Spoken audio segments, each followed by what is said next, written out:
اللہ تمہاری اولاد کے بارے میں تم کو ارشاد فرماتا ہے کہ ایک لڑکے کا حصہ 2 لڑکیوں کے حصے کے برابر ہے، اور اگر اولاد میت صرف لڑکیاں ہی ہوں یعنی 2 یا 2 سے زیادہ تو کل ترکے میں ان کا 2/3 ہے، اور اگر صرف ایک لڑکی ہو تو اس کا نصف ہے،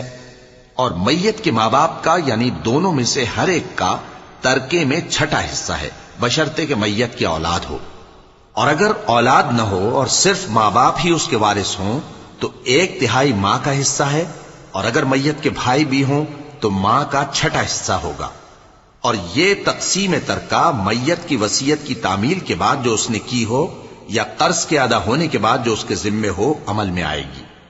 تم کو معلوم نہیں کہ تمہارے باپ دادوں اور بیٹوں اور پوتوں میں سے فائدے کے لحاظ سے کون تم سے زیادہ قریب ہے؟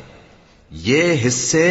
اللہ کے مقرر کیے ہوئے ہیں اور اللہ سب کچھ